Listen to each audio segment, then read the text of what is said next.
All right, all right, all right. We are ready to get rocking with Sean Michael Crane. This guy is like the most persistent follow-up guy I've ever met. He is like, you've got a great story, and you were like, dude, Bill Russell told me should probably be on your podcast, and text message, text message, text message, and I was like touring the world on speaking engagements. But Sean's an expert at coaching, mindset, personal development, social media, fitness. He's based out of Santa Barbara. Peak performance coach, founder and CEO, Unstoppable. Sean Michael Crane is the founder and CEO of Unstoppable 365 MFR, an elite self-mastery program for men looking to maximize the results in all aspects of life. Boom. There it There we is. go. I'll send you one. I'll take it. He's the host of the Unstoppable Mindset podcast, found on YouTube and all major platforms. In addition, Sean is a keynote speaker and best-selling author. Let's rock this out, brother. I'm ready to roll. So, first way I like to start this whole thing is tell us a little bit about, you've been through a lot. Let's just go through it all. Yeah, I mean, I've been through a lot, man. I'll just go from the very beginning because it helps you understand who I am and why I do what I do now. Grew up in a beautiful beach community, Santa Barbara, California. I mean, it's pristine, 2 hours north of LA, but you don't have all the traffic and it's not as populated as Los Angeles. It's really a nice community. I grew up on the outskirts in a little town called Goleta. We skateboarded, we surfed, we played football in the street. I had a great upbringing, man. All-American type kid. I wanted to be in the Major League Baseball league. I wanted to be a shortstop for the Red Sox. That was my dream. And I played sports, everything, basketball, football, baseball, every season. I'm competitive. I'm driven, right? And so that was childhood for me. But then growing up, as I'm getting older, I'm 10, 11, I start noticing my parents are different than the other kids' parents. They're fighting a lot. They're drinking.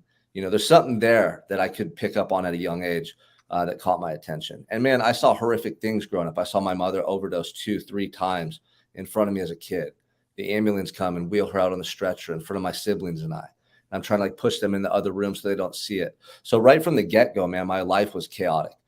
And then at 14, I lost both my parents. My dad went to prison for having a pistol. He almost got in a shootout with the cops right in front of us, in front of the whole neighborhood. And then my mom and her drug addiction got worse and worse and worse. And she basically abandoned us. She disappeared. So at 14, my first month as a freshman in high school, I lost both my parents. And that just broke me. I didn't know how to cope with that or what to do. And the only thing that would help me in that situation that I found was to numb myself and check out. And the best way to do this was to drink, to take pills, and to smoke weed. And so I started doing that every single day because I didn't want to accept what my life had come to. This happened in the blink of an eye. So I stopped hanging out with my old friends because they reminded me of the life I once had. I stopped going home because I was ashamed of what my life had come to, and I didn't want to be reminded of it. I stopped going to school, and I just checked out with drugs and alcohol as often as I could. And that was my life all through adolescence. And there was little, glimmers of hope here and there. I never lost hope, but I was a lost soul, man, and I wasn't that person in my heart I wanted to be. I knew that I was just making bad choices and I was going down a really dangerous path in life. And so fast forward through all this chaos, I managed to get a high school diploma and go through the ceremony. I managed to start working for my uncle's tree service, which he has a great company here locally or where I live in Santa Barbara, California. It's the preeminent company in that area. And I'm learning a trade. I'm climbing for him. I'm learning a skill set, but I wasn't happy and I was still abusing drugs and alcohol. And then I ended up going to this party in Santa Barbara in this really beautiful location called the Mesa. And it has these mansions on the beach overlooking the Pacific Ocean. I was at a college party, all these guys there, all these girls were just drinking and socializing. And this huge fight starts to break out. If you've ever been to a college party and there's all these drunk guys in proximity, it's only a matter of time before there's a fight. Every party I went to growing up, there was a fight at the end of the night. I was either involved or watching, and that's how the night ended. And so as a guy, I didn't think much of it when these individuals started squaring off, and I'm right there watching it, too close, Tommy. I'm really close near these guys, and a big old brawl breaks out. And in the midst of that, 2 guys were assaulted with a weapon. They were stabbed. Now, I didn't know that was happening. No one else at the party knew this was going to take place. We thought it was a normal fist fight between drunken college kids. And I get tackled in the midst of that fight. And I think I'm getting jumped. I have this guy on top of me and I'm wrestling around with him. And it ends up that individual was the one who was stabbed, and he bled all over me. And now everyone at the party sees me wrestling around with this guy, me on top of this guy, getting up and then running away. It looked horrible. Like I knew how bad it looked. And so the next day, the cops, just like I assumed were going to, came looking for me. And I thought they were going to question me, press me for information. I never thought they actually assumed I was the guilty party or the assailant. I thought they were going to try to get me to tell on who did it. But they arrested me for attempted murder. And then I was thrown into a jail cell, and my whole world just changed in that moment forever. Yeah, at 23 years old, you were sentenced to prison. Man, that's some real shit. So how long were you in prison? I ended up doing 5.5 years in prison. Let me ask you a question that doesn't have a lot to do with this, but one of my buddies got into a pretty serious fight, knocked a guy out. The guy cracked all of his teeth on the way down. It was all videotaped from the bar.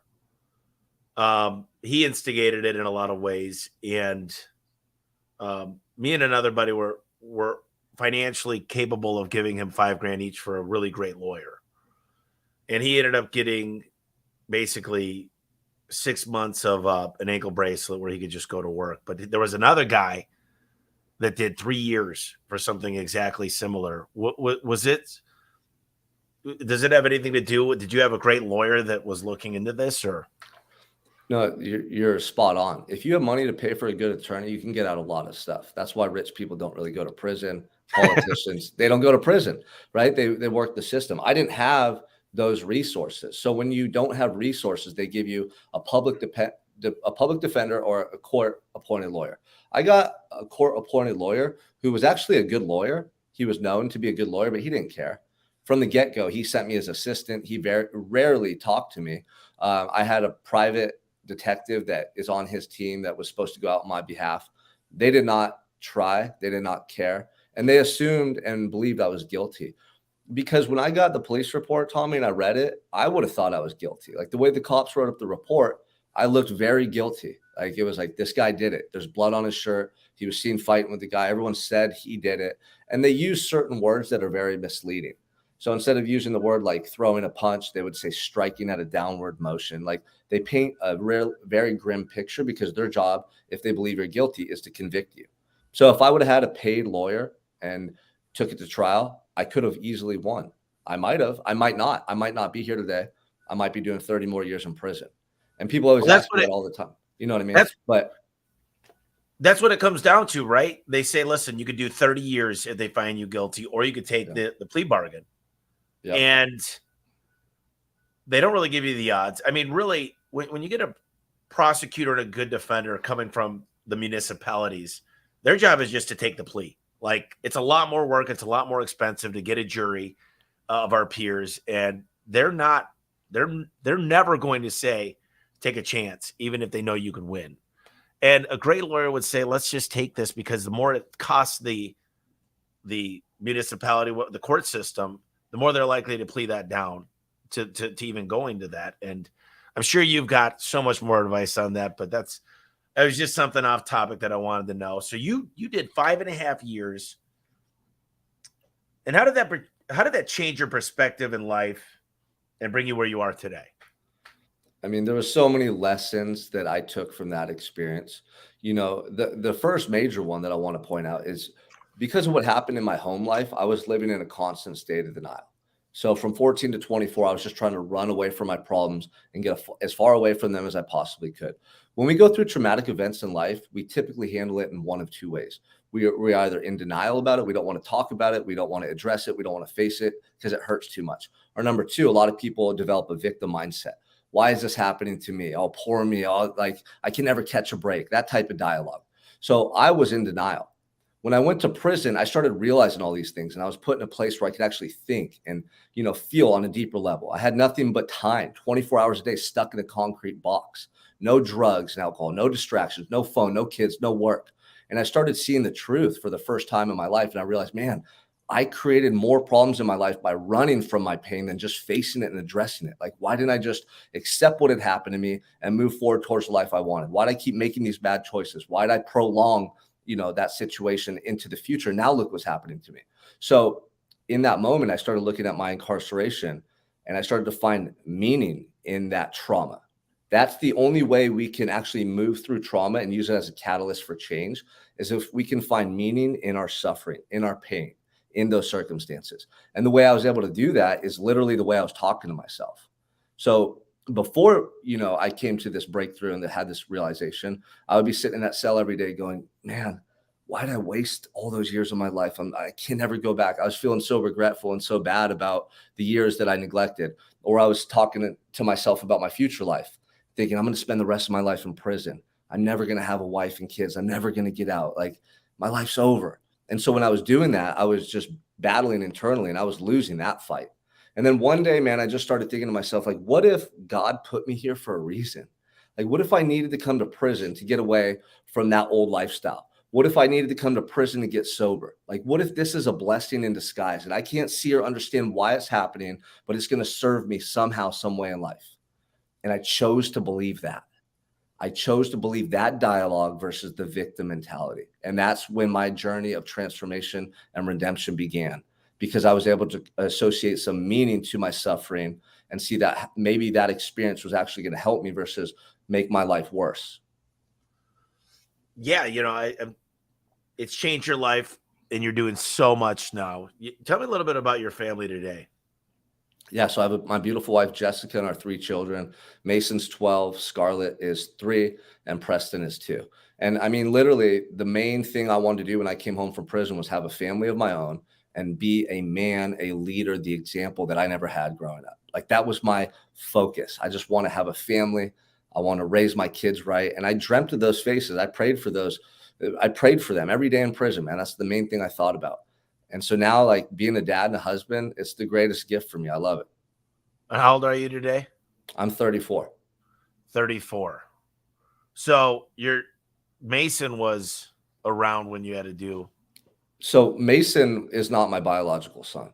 I Okay. remember I met Mason before prison. So check this out. Right before I got arrested, I had been in a relationship for 4 years with my first girlfriend, right? We lived together. We had like a dog and some cats. She wanted to have children. I wasn't ready. I was a mess at the time. I was 22, 23. And she broke up with me and left me.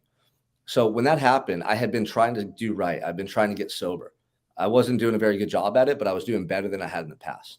And when she left, I used that as an excuse to go back to my old ways. And I started partying hard. I started drinking. I started doing all this stuff. And I was coming to Santa Barbara to go to these parties and find girls and just kind of like try to rebound. And that's when I first came into contact with my wife now, Jessica. Like, I literally fell in love with her right when we connected. There was just something about our energy, our chemistry. And we spent a couple months together before I got incarcerated. And I met Mason. I saw him as a baby. She was a single mom at that time trying to find her way. She was working, raising a child, but we were both young. And I was in no shape to be a man in a relationship. She saw that. But the spark was there. The connection was there. So then when I came home from prison, we just happened to bump into each other at a coffee shop. And she was working as a GM at local restaurants, still raising Mason on her own. And it was perfect timing. Like, I wanted a family. She wanted a family. We started seeing each other, and it was amazing how that all worked out for us. It's meant to be. So now you've been a coach, and what do you see the biggest reason? And I've experienced a lot of people, a lot of companies, mostly home service. But what is the main reason why people fail, and especially business owners, and what can they do to overcome it? Yeah. So when you say fail, are you talking about in their business, in life in general? Like, I guess you could look at this in 5 dimensions, really. You could fail your physical, by not working out at all and eating healthy. You could fail in your religion. You could fail in your own personal mind of who your own person is. You could fail in business and in family. So there's 5 dimensions that I really focus on and really think about. And I don't yeah, think, I don't believe in balance. I think you're off balance on purpose. When you're working 60 hours a week, you're probably not praying 20 times and eating perfect. So there's no such thing as this perfect balance when you're struggling as a business owner or trying to be a great dad or a great husband or a great wife. So I guess just overall, when people fail, and then we could look more into business owners. yeah. And that's You know, that's true. There's no such thing as balance. People that think they're going to find this perfect balance, they're never going to find it. What I see in people is a lot of times they're not honest with themselves, or they know the changes they want to make. Like, let's say they want to eat healthier, they want to work out more, they want to quit drinking, but they just don't have the discipline to be able to do it. They don't have the willpower to create that shift in their mindset, because what's required for us to like progress in life is an evolution of our mindset and our identity. Like, a lot of people aren't able to create that shift in their mindset. So they stay stuck as their old self in their old ways, right? And they don't embrace the new version of themselves. They're not able to grow into that, you know? And so what I think is we have to find the habits and daily routines that really like set us on fire on a personal level. For me, that's early rises, workouts. Like, I just enjoy that. Prison taught me that. It's something that helps me to develop myself every day, to build confidence, to build certainty, to build conviction in who I am. So I do that every day, because then when I'm with my wife and kids, I'm happier. I'm more present. I'm more patient. When I'm working or putting out content, like I'm there. I'm on fire, right? So I think we all have to find those couple of things that help us on a personal level to show up in the other areas of life at a high level. And that's what people who are able to be successful long term do. They find a formula that works for them and they're able to sustain it. But I see a lot of people, let's say like a business owner, for instance, who they're having success in business and they're just hyper focused and obsessed on business and money and scaling. And there's so much that goes into that. There's employees, there's like a million things, you know, and it's stressful, right? You have to lead a team, you have to generate leads, you have to obviously service your customers. Like, there's so many different pieces. And because there's so much going on, over time, they neglect themselves. And a lot of people's rebuttal will be like, I only have so much time in the day. I don't have time to go to the gym. I don't have time to do this. But long term, they don't have the long term vision about what's at stake. And cool, you might have success for 5 years or, you know, 6 years, whatever. But what about like year 10 when you're just burnt out, you're out of shape, or you're diabetic. Now you're going to the doctor and they're saying you have some like heart ailment. Like, I see these things progress in people's lives. And so what I would say to someone is like, you want to develop a blueprint that's sustainable and that's going to allow you to live a high quality life. Like, I wouldn't be happy with a ton of money if my family life was deteriorating. I wouldn't be okay with massive amounts of success if I looked in the mirror and hated the way I looked and didn't have the energy to play with my kids after a long day. Like, for me, that's not okay. My values are like, you know, family, like personal growth, like becoming my best self, and then service. Like, those are the things that I focus on every day. In order to do that, I have to train my mind and myself to function at a high level. I have to have high energy. I have to be able to transfer that energy to other people. I have to be able to show up consistently. So, you know, I think that for everyone, it's a little different, but I think the major problem for most business owners is just a lack of self-care. And that doesn't mean they have to be in the gym all day long. It doesn't mean they even have to get up early, but they have to prioritize themselves more than they are. Yeah, I think it's what I've always learned to make things easy. Instead Yeah. of saying I'm going to go 20-mile hike, I just say I'm going to walk the dog for an extra 30 minutes. There's Yeah. so many little things that you could do to make your life. And look, I'm always working on myself. I'm the best I've ever been, but the worst I'll ever be, like I always say. I wanted to tell you about a study that was done a long time ago in the late 50s. Is they used to take these kids that are 5 years old and they'd literally put a marshmallow on the table. And they'd say, if you could wait 10 minutes, and they put them in a small room with the table and the marshmallow, say, if you wait 10 minutes, we'll give you a second one.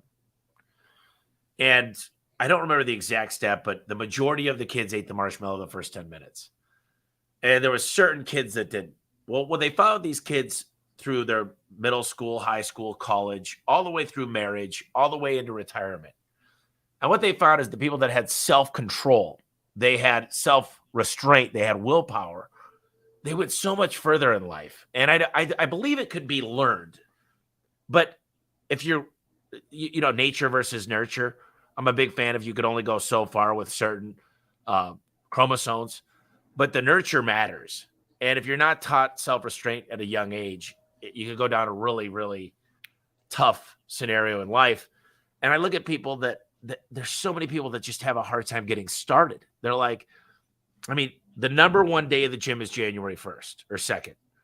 And then it drops off and they don't create these habits and they don't make themselves accountable. They don't have the discipline. They're not consciously aware.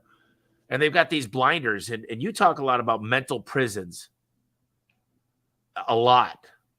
Tell me a little bit about these mental prisons that people go through. Yeah, well, that's, first of all, let me touch on what you just said because that's really important. I truly believe, like, to an extent, you have to learn to love the process. There's days and times where we have to do things that we don't necessarily want to do.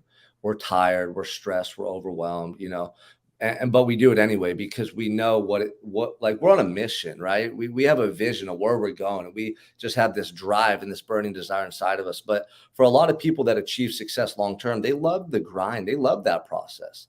Like, we're not just chasing the end destination or the final result, right? Because once we achieve one goal, we always just set a bigger one and another one and another one. And so those guys who have that, like, really, unstoppable mindset, that desire to achieve at the highest level, what I see in them is they know they're in it for life. They're never done. And so it's a daily process. And if you can learn to do that with these smaller habits, like, think about who you're becoming, not going to the gym that day, not even the result, but like the bigger picture, how it's going to affect your family life, how it's going to affect your ability to be more intimate with your wife, how you're going to feel just like summertime when you're walking around with your shirt off, like how are you going to feel in that high school reunion when you're seeing all your old buddies. Like, make it bigger than just that moment. There has to be some type of emotional connection to it, and there has to be a long-term vision for people to stay the course. But a lot of people can't do that because of that mental prison that you just alluded to. And that's why I titled my book Prison of Your Own, because for the longest time I was trapped in a mental prison. From 14 to 24, I was afflicted. I was completely confined by my own thinking, by my trauma, by my shame, and I didn't live the life I wanted. And when I was incarcerated and I started having these breakthroughs and developing this growth mindset, I felt more freedom and more at peace internally than I ever had in my life. I was literally going to sleep at night, Tommy, thinking, how is this possible? I'm content. I'm grateful. I feel at peace. I love myself for the first time in my life. I can say that out loud. What is going on here? And in my prison cell, I found freedom. I found internal peace. And so I came home and I started seeing all these people, like family members, old friends, people in my community who were stuck or worse than they were when I went to prison, worse off. And I started realizing, like, most people live trapped in a mental prison. Their limitations, their excuses, their procrastination, their low view of self, like their low self-image, low confidence keeps them stuck and settling for a life they don't really love. Like, they have a life they want to live. They'll tell you about their goals. They'll tell you about the things they want, the change they want to make, but they're not obsessed and relentlessly pursuing it every day. And you're like, well, why not? Why aren't you doing these 3 things, 5 things, 6 things? It's doubt and fear. I'm not good enough. I can't do it. Or what will people think? What will they say about me if I make this change? And that creates a mental prison that literally leads them to living a life they're going to regret one day. Well, I think there's more to it than just that. I mean, there is a mental prison, but they haven't found a bigger why. Number one. Number two, I was with Andy Elliott the other day, and I went to his shop, and he came to my shop for a podcast. And this dude is like pretty yoked, and so is everybody that works under him. Do you know who Andy is? Yeah, I went out there to his spot. I know him and his team. Andy's dope. So I've realized that if I'm around a person like that that's always pushing themselves, they say we take the 5 people around us, you divide that by 5, you take the mean, and that's probably where your income's going to be. If you're trying to be a great father, you look at your 5 best friends that you're seeing all the time, whether it's a neighbor or a buddy you grew up with. That's most likely you are hanging around a lot of drug users because misery loves misery, but success loves success. Yeah. And it just hit me. It dawned on me like, dude, I need to get yoked. And so I'm not the type of guy, if I need to get an A+ in a course, I'm trying to figure out the easiest way to get an A+. I'm not going to study for 8 hours a day. If I went on Rate My Professor and it told me I'm not talking about cheating. I'm talking about getting my result in a quicker, better way by using other people's knowledge to do that. So I'm going to get all these tests done. I got 20 vials of blood. I did a urine test. I'm doing a saliva test. I'm doing gut, looking into my gut, looking into my hormones, looking at my adrenal glands, looking into my mental health, looking into my sleep. And it's not that hard. It's not that expensive. And if I had that around me all the time and figured out a way to put that around me more, like going to a beach. If I went to a beach like you have right in your backyard, and I was like not ready to take off my shirt, that would inspire me to say, man, get your shit together. But out of sight, out of mind a lot of times. And I go, look, this is why I won't say I changed my circle, but bring people into my circle. And I always say, if you got people around you that don't inspire you, it's not a circle, it's a cage. Yeah. And you're right, it is a mental prison, but out of sight, out of mind. Some people, they've got the good guy and the bad guy, right? Mm-hmm.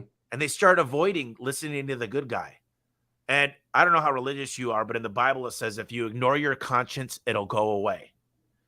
And I think the people that just get fat because they work too much, it's easy. Everybody else is ordering fast food. Add me. I'll take Wendy's and fries and a burger. So, did you ever notice when you go to work and you start dressing up really nice, like everybody starts at leaders?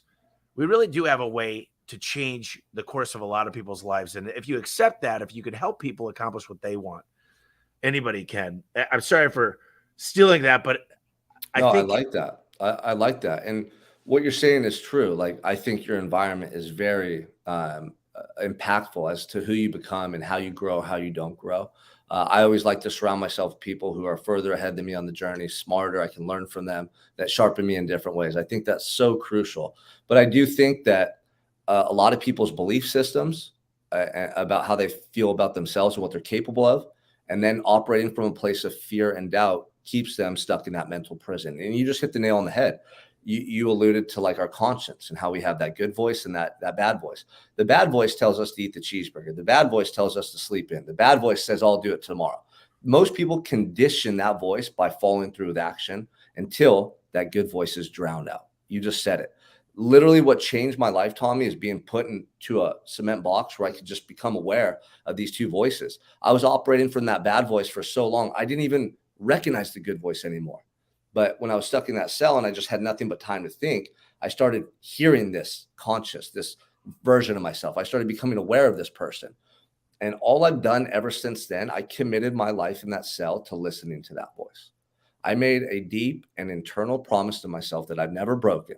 I made two. The first one was that I was going to be my best self for the rest of my life. I was going to listen to that voice. I was going to find out what I could do and who I could become. Like, I had to. This was my second chance. I felt like I died and came back to life. The second promise was that I was never going to use drugs and alcohol ever again. And I've been sober 10 years ever since. I cut out anything negative in my life, people, places, things, all that stuff. And everything has just grown and blossomed from there. And like, for anybody listening, man, I tell people this all the time, like, that conscience that you possess, that good voice, that is your guide to your best life. You're going to meet the people, you're going to get in the situations, you're going to find the opportunities. Like, it's incredible what takes place when you just trust and believe in that voice. And you need faith, but you have to have courage. You got to lean into that version of yourself and grow into that version of yourself. And when you do, like, bro, you're living it right now, right? And so we need to be leaders and examples to show people that that's possible. Yeah, I was just thinking when you were talking about that, probably my favorite rap verse of all time is life is not a track meet, it's a marathon. And I could go further, but the rest of the words are not very good. But so many people want immediate results. So many people say, I did the diet for a month and now I'm going to go back. They haven't made it a habit or a ritual. And I think you just got to make things a little bit easier. Like, you don't have to eat only chicken breasts and broccoli. You don't have to eat food you hate. There's so many ways. The fad diets, the fad get rich quick schemes, create an e-commerce site, 4-hour work week. Everybody wants an easy way. What if I told you it's never easy, but it could be easier than you think? It's not as hard. If you set yourself up correctly, you want to wake up early, go to bed a little bit earlier. You want to spend more time with your family, and you nailed it. The best thing is you got to love the process and make the process great for you, because my process isn't great for everybody. I don't want to get up at 4 a.m. Period. I'm not going to. I don't like to. But it doesn't mean I can't get up at 6 and be very, very productive. Early to you is different than me. But, Yeah. I don't like to work out first thing in the morning. But that doesn't work for me. But I've got things that do. And everybody wants this spiritual, like, answer of just like, this will bring you success. You got to make it your own. You do. You have to discover it for yourself. There's things that work. Sometimes we put them in a different order than others. Sometimes we don't use everything that's being told that we need to use. It's so important what you just said. Like, you have to make it your own. You have to find your process that brings out the best version of you that you can consistently execute. And that's your blueprint. That's your formula. It's a little different for everyone. But what you just said, I really love that. You said it's going to be hard, but doesn't have to be as hard as you think. Like most people, I think they just stay stuck because they assume the change is going to be so hard and they're like dreading it. And the thought of getting up earlier, going to the gym or losing the weight or whatever it is, like it's so consuming to them that they never start. And that's the goal. You want to make it as easy as it possibly can. You have to just start building that momentum. And over time, you can add more. You can make it more challenging. You level up, you grow, you believe in yourself so you can take on more things in life. But for anyone listening that just wants to start a change in any capacity of your life, make it easy. Just start the momentum. And here's like an analogy. If you want to lose weight, just go to the gym and walk on the treadmill for 10 minutes for the next couple of weeks. Try to do that every day. Eventually, you're going to be doing it, and going to the gym is not going to be as daunting. And then maybe you can do 15, and maybe you can do 20 and 30 eventually. And over time, then you're going to probably want to eat healthier because you're going to the gym every day. So you might as well be a little more mindful of what you're eating. It's like establishing that habit and building that momentum is the crucial piece that most people overlook, and they want the instantaneous results. So they jump to the extreme diet, right? Like you said, only chicken breast and broccoli every day. And they lose weight, maybe they can do it. But then after that, they're miserable. They're like, what the heck am I doing? Like, I hate this. I hate my life. Like, what am I doing? They go back to their old ways, they gain the weight back, and then they cycle through that pattern. So what you're saying is spot on. My trainer was here earlier, and as sick as I feel, I got this worst head cold ever, like probably worst I've had in years. And I was like, I'm not going to miss the gym. And I don't go 7 days a week for 2 hours. But I was talking to him, and people want immediate results, but he says you'll start to see some real results in 90 days. And I said, what's more important? Nutrition, working out, cardio, like weightlifting versus cardio versus your food intake versus your water intake versus sleep. And he goes, sleep is number one.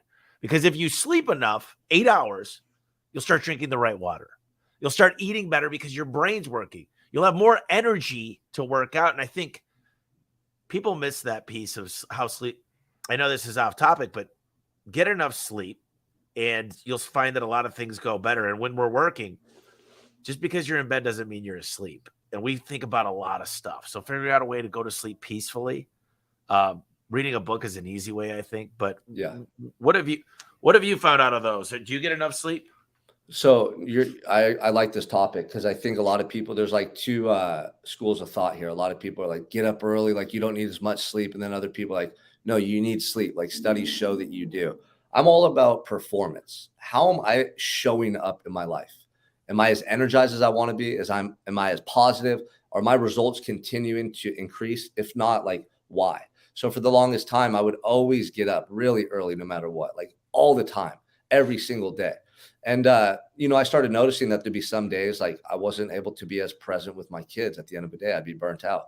And then like just little things. I would still push through stuff, but I was really honest with myself about it. I thought, well, do I just want to keep getting less sleep so I could say that I'm always up early and like, try to like really forge this discipline and this like intense mentality? Or do I want to get a little more sleep so that I can be a happier, better version of myself? And so it makes sense. Like I get enough sleep every night. I'm still up early, but if there's a day where I need an extra hour of sleep, I'll take it. I'm not going to feel like a loser or failure because I slept until 6 instead of 5. Right? Like I'm No, okay. David Goggins But would be pissed at you. he would be pissed. But here's the thing: I spent 2,000 days in prison forging discipline. Right. I know what I'm capable of. I could sleep until 10 every day next week and I wouldn't skip a beat. And then I could go right back to 5 a.m. and crush it. But most guys can't. So the guys that come to me for coaching, I help them establish a wake up time, a workout routine, and nutritional guidelines to follow that forge discipline. This is one of my lower level programs for guys that just want to lose weight, and get back on track with their health and fitness and develop an unstoppable mindset. Most people lack discipline. And I found the wake up time, like being very intentional with what time you wake up and go to sleep, your eating habits, and then your workouts every day, a great tool to forge that discipline. And we have discipline and we have self-control. We can do other things in life that we otherwise wouldn't be able to, right? So, but I think you're right. I think the sleep, you want to be able to have energy. You want to be able to, go into your work day or a long week at a high level. I think it's really important to be rested. I don't think you need to sleep 10 hours a day, but I think you need to make sure, that you're prepared, man, for life. I think it's crucial. There's a lot of great things that have happened And as I reflect of the last 6 months, there's two things I know because I follow Steve Jobs, I follow Success Leaves Clues, I follow Elon Musk, I follow a lot of people. And there's two things I can't buy. And that is I can't buy time.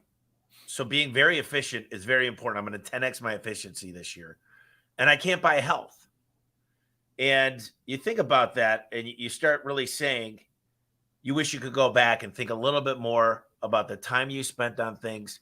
But at the same time, you've got to put in the work. But there's easy things you could do. Like I just bought 3 bucks, we just drink these. They're in front of me. I made it easy. I'm not going to drink the water unless she comes and puts it on my desk. So I made it so simple. I think that's one of the main keys is time and health.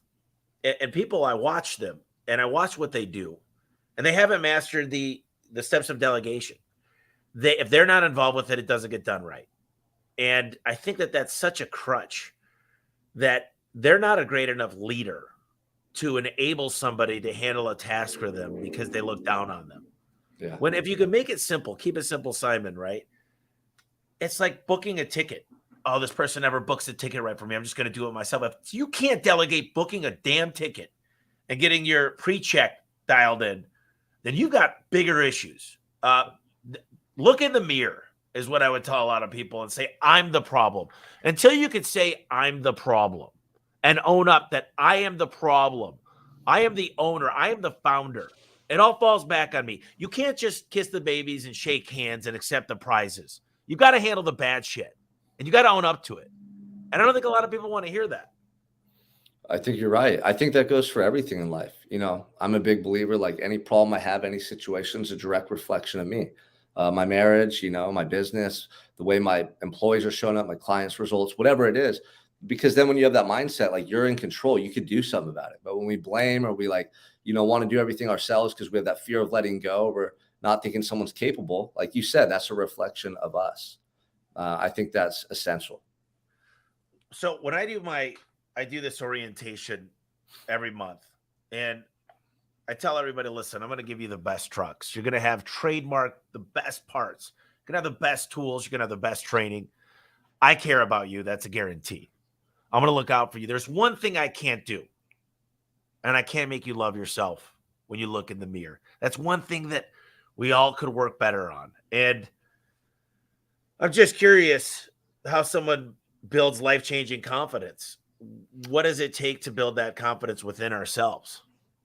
Yeah. So there's an interesting statistic. 85% of people lack self-esteem, meaning they don't have confidence. And I can equate this to simply they're not doing things consistently enough that make them feel good about who they are. Like that's it. They're sabotaging, they're breaking promises every day. And that's it. So internally, they have a low sense of self-worth. Now, I'm going to take you back to when I was stuck in that jail cell and I'm facing life in prison. This is like my second month incarcerated. I had no idea what's going to happen. I realized that no one was coming to save me. And I realized that I was going to be in that cell for a while. So I made a decision that I was going to start doing whatever I could every day just to better myself. Like whatever I could do, whatever I can get my hands on to improve, I just had to do something. I couldn't sit there idly and just wither away. So I would get up every day in that cell and I'd ask myself, what can I do today to better myself? What can I do today to improve? Because up until that point, I didn't have confidence. I was insecure. I had just come off of a decade of not doing the right thing in my life.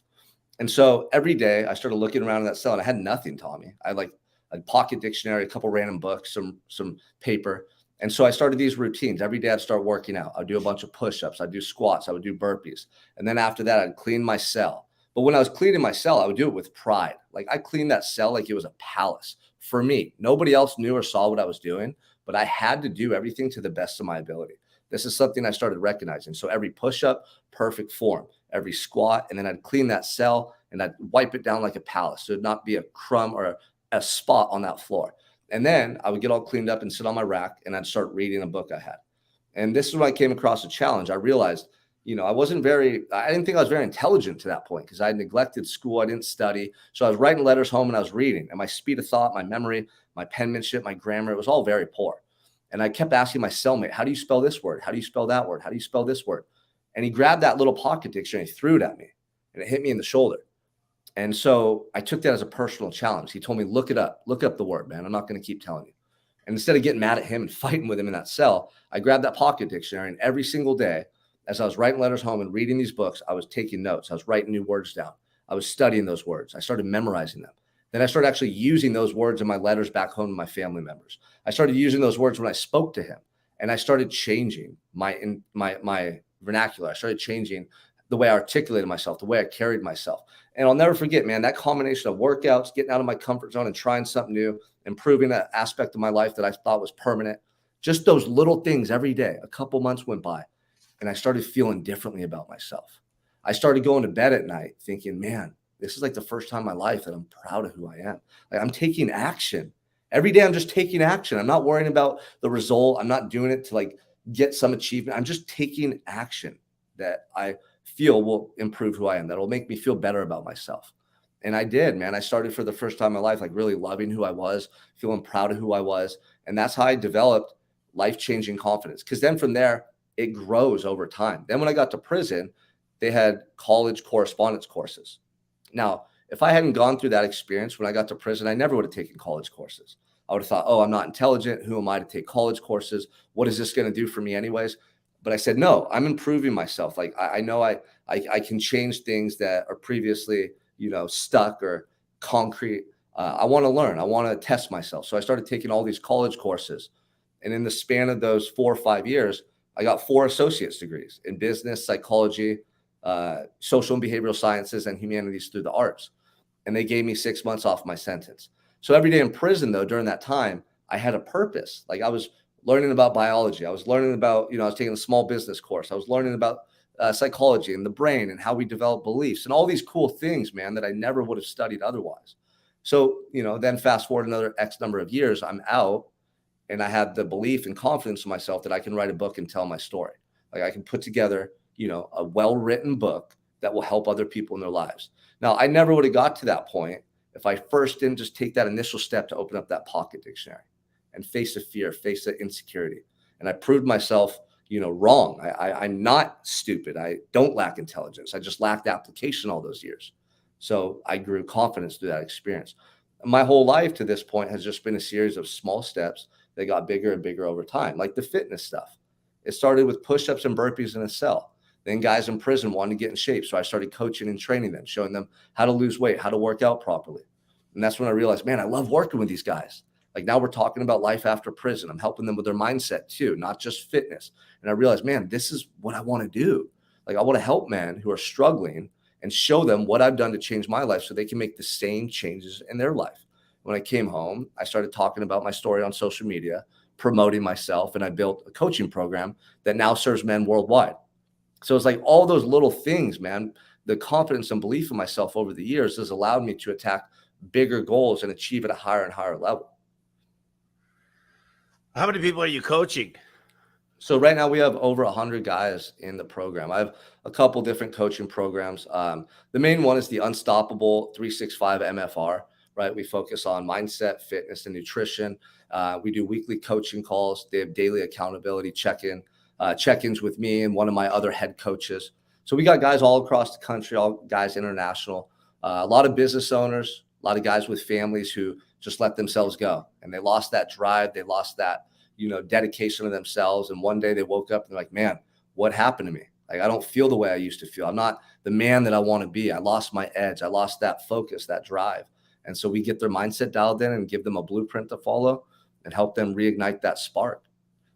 But I also, so recently too, like earlier this year, I had a lot of guys reaching out to me going, Sean, like we've seen you come since coming home and we've seen your coaching program grow. We see you on social media. Cause they know I got out with $200 and nothing, Tommy. Like I had no help, no support. And I just kept learning, hired mentors, figured out, the online space, how to market myself, how to create my program. So they kept asking me about this. So I started a new program for those individuals, the first this year. I call it Unstoppable Influence. It's social media marketing, how to like create a brand, how to get yourself seen by people, how to create an online program and actually enroll people in that program. So that's something I just started earlier this year. We got 12 guys in that program right now who are fitness coaches, mindset coaches, guys who want to, make an impact and use social media to amplify their success. Let me ask you a question about that. Well, let me ask you my previous question. So I was raised, my grandpa was like, he could fix anything, do anything. If we were going the wrong direction, we might go 100 miles before he's going to ask for help. And of course, my grandma and mom would say, we should probably ask. And that my dad was the same way and still is. I'm the first guy to ask for help. I'm the first guy to ask for a coach. I'm the first guy to say I'm lost. I mean, if I'm not reading a book or listening to a podcast or going to a seminar, I'm literally hiring consultants. And Michael Jordan had 4 coaches at all times, 4 different coaches, other than Phil, Phil Jackson. So why is it so hard for us to ask for help? Yeah, I mean, I think like it was the way we were brought up. I heard that from my dad and like my uncles. Like you hear things like men don't cry, don't show weakness. Like I remember as a kid, if something happened, I started like my lip would quiver and I'd start to get tears in my eyes like a little kid. You know, my dad would say like, "Don't cry, like hold it in." And I think we're just taught that that's like admirable in some way. So we're scared to show emotion. We're scared to show what we perceive as weakness. And a lot of men equate asking for help as them being weak. And so, you know, asking for help or seeking out mentorship actually is a sign of strength. I want to get better. So I'm always going to have mentors. I'm always going to be learning from people who have answers that I'm seeking because it expedites my results. Like I can get to where I want to go so much faster with so many less mistakes by just hiring somebody who's already mastered that thing I'm trying to learn.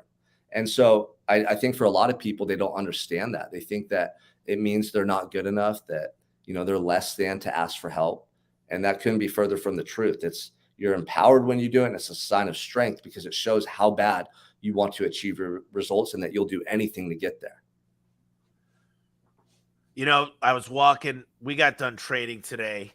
I'm walking out with the trainer and I look like a sweaty mess. And I'm like, probably soaked more than I've been in a long time. And he goes, "You know what?" He goes, "When you sweat, it's the fat crying."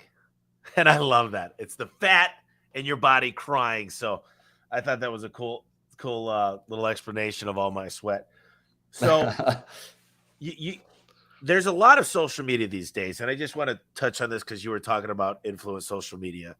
You've got TikTok, Facebook, Instagram, LinkedIn, YouTube, Twitter, email. There's a lot of places, and I think they all work kind of together, just like TV, radio, billboards, Google. Like they all kind of work together if you're doing it right. Which one of those channels do you think is, and they're all slightly different on how you put stuff out on YouTube versus Reels on Instagram versus, is there some path you think that someone should get started on if they want to be, I don't like the word influencer, just somebody to go out there and help people in any way?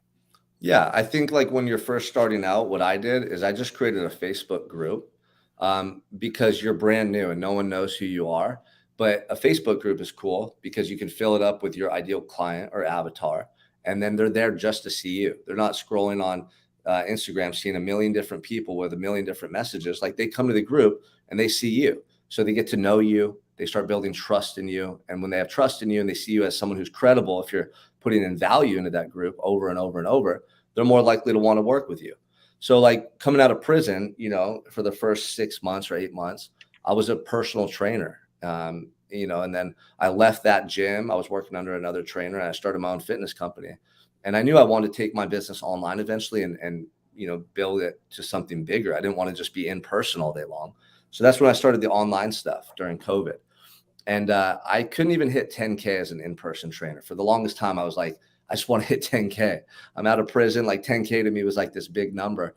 And I couldn't hit it in person. And then my second month online, I hit it like right, just like that because I had way more leads, like way more exposure. It's unlimited, right? And so, you know, from there, it was the Facebook group that I started building out. And then from there, like my message grew on Facebook and then carried over into Instagram. And so I started slowly growing my Instagram profile. And I think for like coaches or guys like me, that takes a little longer to master. But once you do, you have a greater reach, a broader reach. But a lot of people try to jump to all of them at once. And I would say don't do that because you haven't refined your message and honed your craft yet. Like marketing, there's a craft behind it. It's an art form, right? Like you have to really refine your message, know who you're talking to, how you're speaking to them. Make sure that you can get results. And then let's get you on every platform and get maximum exposure. Let's put you on TikTok, YouTube Shorts, Instagram Reels multiple times a day. And then let's start your YouTube channel. Let's start your podcast and let's blow this thing up. But I think for a lot of people, like just like the fitness, just like the stuff we were talking about earlier, you have to master each step as you go. And when you do that, now you have the confidence and certainty in yourself that's going to pull you into that next step and give you the courage or the belief in self that, okay, I can keep doing this. And you keep growing long-term with that approach. Yeah, no, I've actually really worked on social media without really. It's weird. When I started my podcast, I didn't have a destination. I just wanted to tell a story. This podcast, I wanted to get great people on like you to interview, and I use this as like my meditation. Like this is like my counseling, and I can ask whatever I want. People like to hear because it's true. I'm not some fake guru that's not in the real world making it. I think, there's some people out there, and I wanted to talk about manifestation. I've literally told every single person that I get to work with to dream a little bit bigger, to want a little bit more of every aspect of their life, not just be okay, not just be content. And I'm not saying never be satisfied, because celebrate the wins. But, my goals do change and they get larger. But here's the deal. What I do is I start out with where I want to go, and I do a systematic plan. What needs to happen, not this year, not this quarter, not this month, but today. And if you make those changes, I worked with another trainer years ago. He said, find a picture of the guy you want to look like. And I promise you, if you look at that picture every day when you work out, you'll realize you need to do a little bit more biceps. You'll realize you're going to need a little bit more abs. You'll realize you'll need a little bit more calf. It'll basically tell you your workout. So for people that want to start manifesting their future, how do they do that? Yeah, that's a good question. I think a lot of people are misled when it comes to like manifestation and words like law of attraction or terms, because they think that these things are just going to come to them. And I'm a firm believer. It's like you have to work really hard and diligently for a long time to achieve what you want in this life. And so that picture of that bodybuilder, whoever it was, what that represents is focus. I think a lot of people lose focus. And if they don't know where to go, like a lot of people lack clarity in the beginning, and so they don't do anything. And they're waiting for this perfect vision that's going to give them a perfect path to that perfect life. And it doesn't work that way. A lot of times you have to act your way into these solutions, and the action creates clarity long term. So sometimes it's starting with eliminating things from your life you don't want. Like if you don't know exactly what you want, how to manifest that ultimate life, well, what are the things right now that you just know you shouldn't be doing? Like you feel it in your heart. You know who you want to be. Are those things serving you? Right. And then like, what are a couple things that you feel intuitively you should be doing? Like, do you think you should be healthier? Do you think you should be reading more? Do you think you should spend more time with your kids? Like, just start doing those things. And I'm a firm believer that when you write stuff out, it changes the way our brain processes that information. And a lot of times when you start writing, these answers will bubble up to the surface that you weren't fully aware of. So like, I like to write stuff out every morning because my brain's fresh and I haven't made a million decisions or done a bunch of things, because decision fatigue is a real thing. And my mind's crisp and my clarity's there. So I'd recommend like get up in the morning and start writing stuff out. Write about who you want to be. Like if you had some wishes from a genie, like a magic genie, you had 10 wishes. What would you wish for in your life? What are the things you want? Right? Just start creating this dialogue. And I think over time, like that vision will start to materialize. And so for me, when I think of manifestation, I think of all those days in my jail cell dreaming of a better life and like praying for it, like pleading with God for a second chance. And like, I spent so much time visualizing that life. I could almost reach out and touch it, Tommy, So then, but every day I was doing whatever I could to just move inch by inch towards that life, like every day obsession, whatever I could. And at one point it wasn't very much. It was a couple push-ups and looking up words in a pocket dictionary. Then a couple years later, it was like, okay, I was doing bigger workouts. I had weights at the prison. I had college courses. I had self-help groups. Then a couple years later, well, now I'm free. Now I have this free world that I can attack. Now I have all this stuff at my disposal, all these resources. So it was that journey for me. But I think the visualization component and being honest with yourself is essential to really like manifest something great in your life in your future. And then you have to work towards it. Like, you see a lot of people on social media putting out messages and they're like misleading. Like you have to work really hard, relentlessly. And like, I like your analogy or your philosophy though, Tom. You're like, make it easier, make it easier, make it easier. And I think you can do that after you've like gone through a lot of the trials and tribulations and you put in the work and you made a lot of mistakes. You get more efficient as you go. But when you start the process, just be ready to go, man. Like whatever it takes. Well, let me give you an example real quick of one comment I had on what you just said is you wanted to build the dream life. You got inch by inch by inch. It's important to know when you're in the perfect life that you should be very thankful and give back Yes. and pay it forward. And I met this guy, Ben Hardy and Dan Sullivan, and the book they wrote is called The Gap and the Gain. And a lot of people are always living in the gap. I'm just not good enough. I haven't got to where I need to be. Instead of realizing you want to do $2 million and you did 1.8, but you were doing $1 million last year, you gained $800,000. You should appreciate the gain. You should shoot for the stars. If you land on the moon, you're still doing good. And I think a lot of people don't understand that, to actually kind of wake up and smell the roses sometimes. So crucial, man. Like, what is this all for? Everyone wants what? Money, success, wealth, prestige. The end result everyone's seeking is internal peace and happiness. Like that's why we do everything. We think the success is going to bring us that feeling. We think the money. We like some of us are just driven and we want to achieve at a high level, and that's fine. But don't forget why you started in the first place and what you were seeking. You know, the craziest thing for me is I realized like a long time ago, I felt like I figured it out. Like once I felt that internal peace in jail and I figured out the equation for my life, like I cracked the code, I literally felt like I could have died in that cell and I would be at peace. Like I figured it out.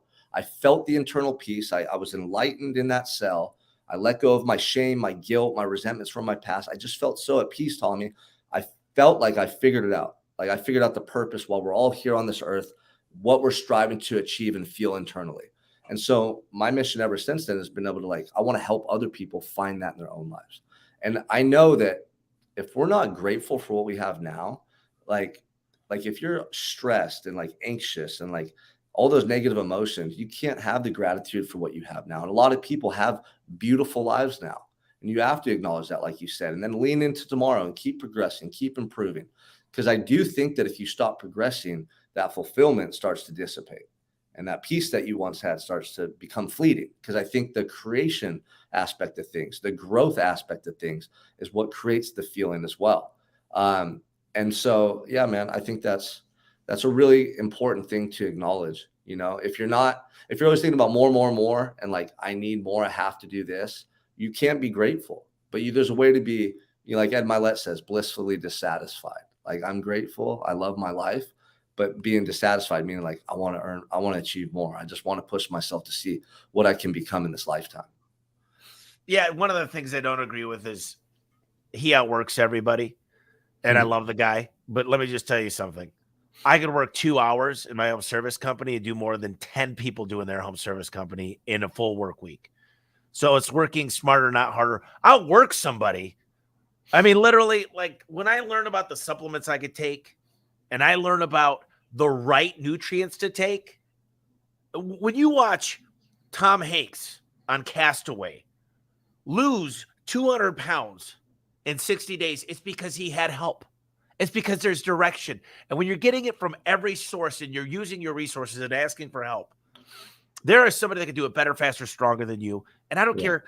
I will never brag about how much I work. I work 80 hours a week and I bust my ass. The fuck, I don't give.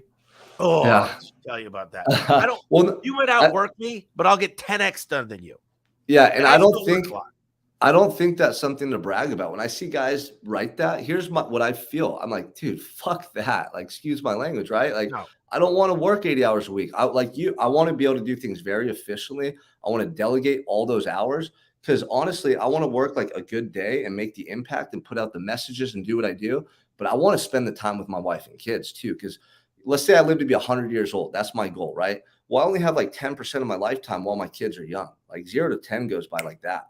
I don't want to miss out on those precious years. I want to build and grow and achieve things at a high level, but not at the detriment of those memories and those experiences. Because check this out. I heard something that really hit me hard yesterday. Actually, it was Lance. Lance shared this with me.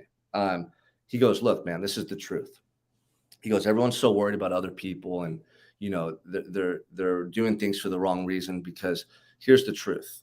He goes, like, when you die, your friends, people that know you, they might fly out to your funeral. They might, like, have a drink afterwards together and talk about some memories with you. But the next day they're on to their life. The next week they're not even thinking about you. He goes, like, even close family members, like some of them, they'll be there, but how much are they thinking about you after you're gone? He goes, even your own wife, right?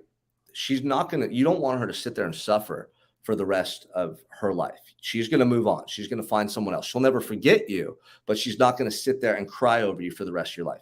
He said, the only person or people that will still think about you every day and truly miss you and cry about you are your children. He said, the rest of the people on this planet that we're so worried about, the opinions of others that we're so worried about, the judgments of others that we're so concerned about, he said, they're not going to even matter at that point. And so that really hit me, because I think a lot of people, like, they don't have that type of mindset. For me, that hit me really hard, because it's true. It's absolutely true. And a lot of people who are very driven business owners, entrepreneurs, I think that they sacrifice a lot of time with their loved ones and a lot of quality time over, business and growth and 80-hour work weeks and all that stuff. And I just think that doesn't lead to a high quality life. That doesn't lead to the feeling they're after. That leads to you feeling empty and depleted. I don't think that ever leads to true inner peace and happiness. And here's another thing, man, like 6 months ago, my daughter got, pneumonia. She got pneumonia. We had to go to the hospital. And all of a sudden it was getting worse progressively. And one of her lungs collapsed. Scarlett, she's 3. And, then it was like the doctors are frantic. They're putting us in the intensive pediatric unit. She's hooked up to all these tubes. And then they're doing an emergency operation to clear out the gunk and the fluid in her lung, because she couldn't breathe. They did 3 operations on her to get that lung to open back up. But meanwhile, my wife and I were in the hospital for a whole week while this is taking place, like watching this happen and not knowing if our daughter is going to live or not. Like, for a split second, I thought she might not make it, man. And that feeling was the worst pain I've ever known. Like, it made prison seem irrelevant, my little girl, like my baby girl. And it caused me to go into some deep reflection, man. Like, I'm sitting in that hospital cell alone at night, just can't sleep, holding her hand. It reminded me of being back in prison. And what I started doing was I started, like, asking myself, am I doing the right stuff every day for them? Am I being the best dad, the best husband? Am I doing what I should be doing in this one life I have? Like, am I spending all this time on social media to help other people to grow my business? Is this the right thing? I started having these thoughts. And I think it's healthy to challenge ourselves every so often. And I started questioning everything, though. I was like, should I just get out of here, get my family out of here and go live off the grid? Right now I'm around all the Amish people. I'm like, should I just go live off the grid like they do? Is that really the purpose of life, just to be with our families and to be happy? And then, I felt like, man, God puts me in these situations so I can learn something profound to share with others. And the realization I had about that was, like, no, I'm here to serve. Impact is my purpose. Like, I went through some profound things and I want to help other people. I want to eliminate their suffering, their struggling. I want to help as many people as I can while I'm on this earth. But the learning lesson there was, never forget why I started. It's not the money. It's not the material thing. It's not the clout. It's not the success. It's not the speaking engagements, right? It's to make that impact. And, like, it's for my family, to show them what's possible, to be that man that they need, that example. And so all these things just clicked for me when I was in the hospital. And then the message was like, don't forget why you started. And that's something that I share with a lot of business owners that I coach, a lot of guys who are highly driven, that, like, start telling me, Sean, like, I'm not as happy as I once was. Like, I'm drinking more. Like, business is good. We're making money, but stress is high. My wife and I aren't, we're not intimate. We're not having the relations we used to. Like, this isn't how I thought things would be. And, like, that's literally, like, the message is, don't forget why you started. Who was it for? Why did you start in the beginning? What was the vision? What was the Finding your feeling you were why, after? right? Yeah, It's having a it's bigger so why. important. It is. Well, It is. I went to Cristiano's event, and he had 5 of the GOATs, greatest of all time. These guys are all late 50s all the way up to 70s. And Chris asked a question, do you regret all the time you spent building your business now that you guys all have private jets? And every guy's like, yeah, I should have been at that play. Yeah, And then finally Jimmy Hiller goes up and he goes, look, it wasn't easy. But I'm watching my grandchildren on the lake now because I had to provide. I got to spend all the time in the world for them and not had a roof over our head. And he goes, yes, it's not easy. Yes, I made sacrifice. Yes, everybody knew my sacrifice. All my grandchildren have scholarships. All my kids own a home. I led knowing what I was getting into. And I think there's a clear medium here to say I'm going to be a provider. I'm the man of the house. I'm going to take care of my family. And I also think you got to say when I spend time, it's going to be quality time. Yes. And I'm going to turn off my phone and it's going to be everything. Because time with family is bullshit unless it's quality time. You don't want quantity over quality. Like you just said, we have a vision. We're the leaders of our family. We're here to provide. Like I want to change my family tree forever, right? Like Ed talks about, we all do. We want to all provide on that high level. But what you just said is exactly it. When you're there, be there. Quality over quantity. You don't got to be there all day long, sitting on the couch. Like some guys do. And if you want to do that, that's fine. Stay at home dads and guys that are just working typical jobs. Like I want to make such a massive impact on this world during my time here that I know it takes a lot of time and energy. So when I'm with the kids, we're going to Disneyland, we're at the beach, we're playing, we're doing fun stuff. Like I want to give them the dream life. And I think you have to be very intentional about how you do that and what that looks like. And you have to define it. And then you have to live by that standard. Like that's integrity, right? You have to live by that standard. Otherwise you're just going to be another guy that's full of bullshit. And I'll just tell you one thing about my personal life is I don't believe work versus pleasure. I just don't abide by those rules because every time I come to work, every time I go on a business trip, if you don't think I'm having the time of my life and enjoying meeting those people, then I wouldn't effing do it. Exactly. So my deadly curse is that I love everything I do every day. I'm so blessed. And I don't think people understand if it doesn't feel like work, then it's easy. Exactly. And it's not even, I don't even like the word work anymore because it's like misleading. We're creating, like you're impacting, you're creating something special, right? If I felt like I was working, I wouldn't do what I do. Like you just said, I wouldn't. Every day I wake up and I'm like, I get to do what I want today and I earn and I create and I impact lives. Like I love what I do. It's a life by design. It took a lot of guts and courage to get here. A long time ago, I could have settled. I had so many opportunities to take a salary job, to take over my uncle's company, to coast, to take it easy. Like some people who got out of prison and just thought sobriety and a family was good enough. Like, no, like I weathered a lot of storms and faced a lot of adversity to get here.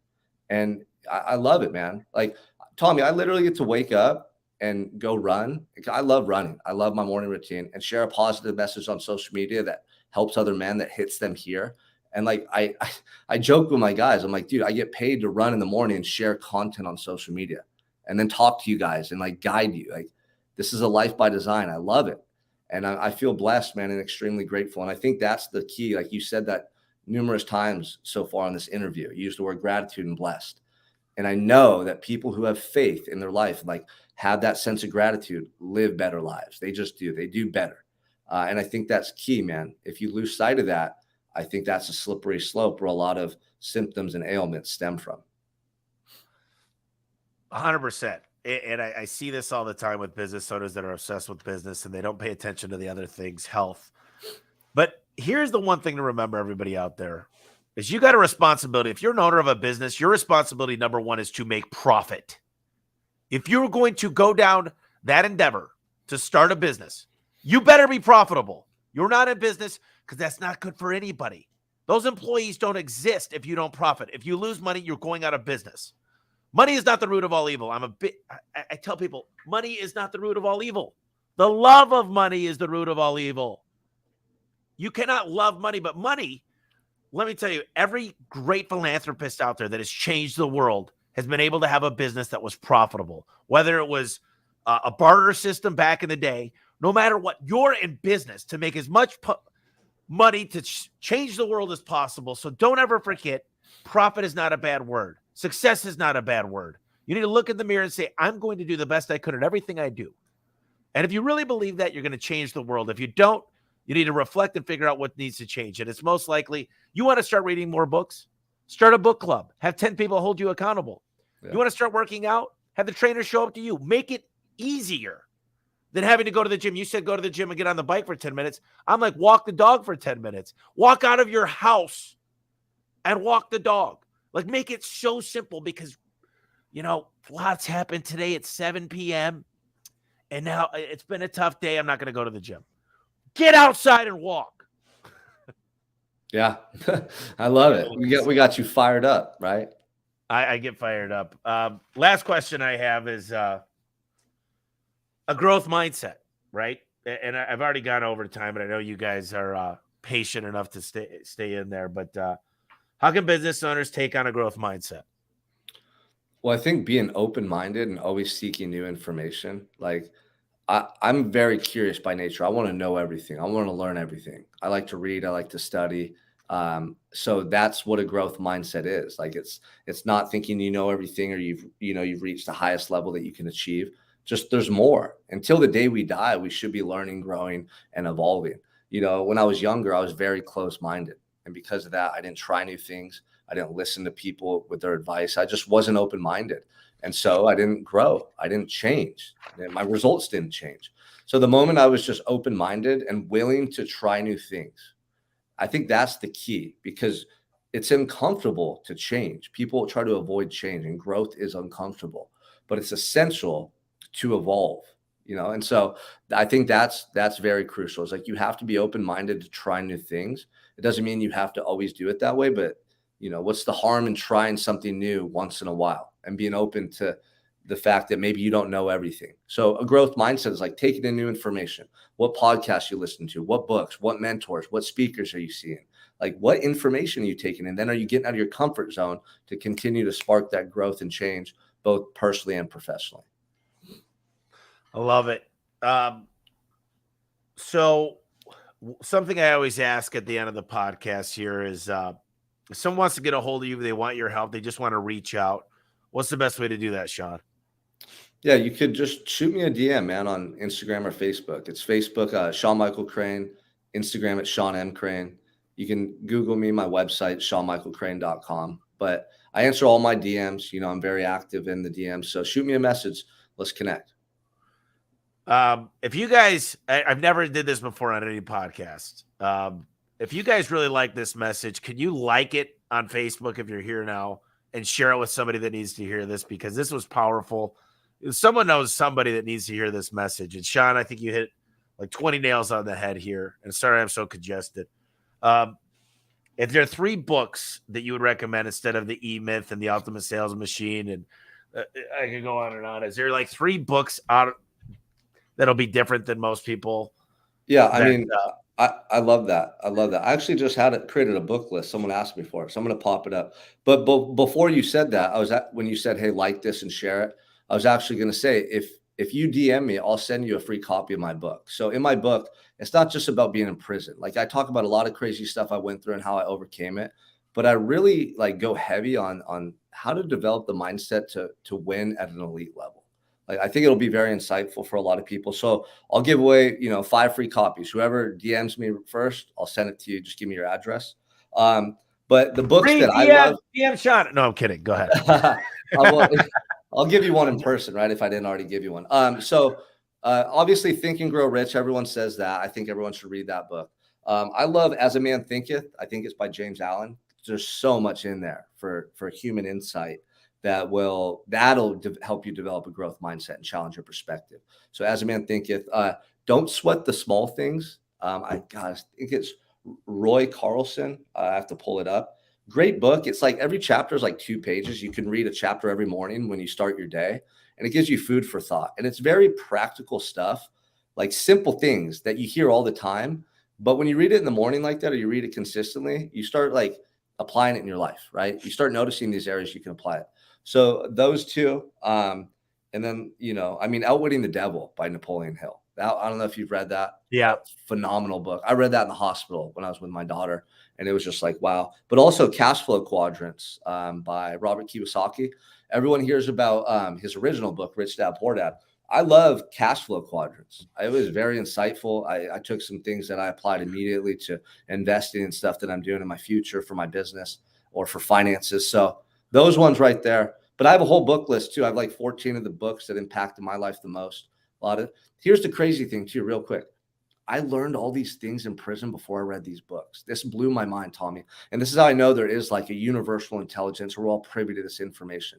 Sitting in a cell, meditating, reflecting, being honest with myself, just like peeling back these layers of conditioning every single day. Like I started having these breakthroughs and these epiphanies, these aha moments. And I would then go read a book like Think and Grow Rich by Napoleon Hill. And I'm like, wait, I feel like these words are taken out of my mind. Like I realized this stuff last year, 2 years ago, and now I'm reading about it. And like all these self-help books, I would read them and I would be like, I learned this stuff in prison, just like going through my journey. It was incredible. So it's a lot of the same message, but I think the timing of the book and the place that you're at in your life is what's going to be most impactful. So I think it's good to always be reading different material and stuff, but it's the timing, I think, that usually makes it the most impactful for people. 100%. And Robert Kiyosaki's so good. He talks about 3 different types of making money. The poor dad way. But when you're talking about cash flow, what I love about cash flow is it changes the tax laws. And all these people, like Robert says, they're trying to say tax the rich, tax the rich. Problem with taxing the rich, and the problem with Bernie Sanders, I'll just say this, I don't really give 2 shits, is if you've got a cap of $100 million,